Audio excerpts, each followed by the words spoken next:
तुलसी विवाह की कथा। तुलसी का पौधा जो पूर्व जन्म में एक लड़की थी जिनका नाम वृंदा था।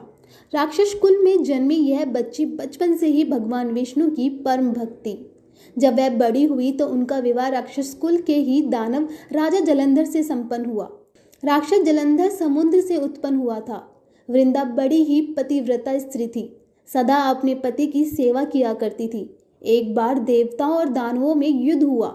जब जलंधर युद्ध पर जाने लगे तो वृंदा ने कहा, स्वामी आप युद्ध पर जा रहे हैं, आप जब तक युद्ध पे रहेंगे मैं पूजा में बैठकर आपकी जीत के लिए अनुष्ठान करूंगी।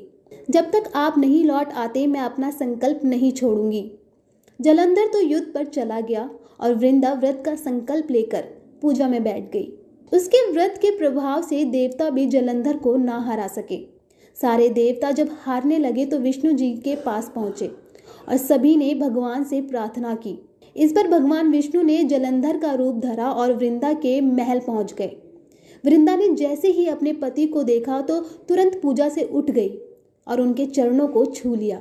इधर वृंदा का संकल्प टूटा, उधर युद्ध में देवताओं ने जलंधर को मार गिराया और उसका सिर काट कर अलग कर दिया। जलंधर का कटा हुआ सिर जब महल में आ गिरा तो वृंदा ने आश्चर्य से भगवान की ओर देखा। उन्होंने जलंधर का रूप धर रखा था। इस पर भगवान विष्णु अपने रूप में आ गए पर कुछ बोल ना सके।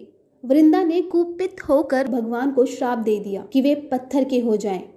इसके चलते भगवान तुरंत पत्थर के हो गए। सभी देवताओं में हाहाकार मच गया। देवताओं की प्रार्थना के बाद वृंदा ने अपना श्राप वापस ले लिया। इसके बाद वे अपने पति का सिर लेकर सती हो गई। उनकी राख से एक पौधा निकला। तब भगवान विष्णु जी ने उस पौधे का नाम तुलसी रखा और कहा कि मैं इस पत्थर के रूप में भी रहूंगा, जिसे शालिग्राम के नाम से तुलसी जी के साथ ही पूजा जाएगा। इतना ही नहीं, उन्होंने कहा कि किसी भी शुभ कार्य में बिना तुलसी जी के भोग से पहले कुछ भी स्वीकार नहीं करूंगा। तभी से तुलसी जी की पूजा होने लगी। कार्तिक मास में तुलसी जी का विवाह शालिग्राम जी के साथ किया जाता है। साथ ही देव उठनी एकादशी के दिन इसे तुलसी विवाह के रूप में भी मनाया जाता है।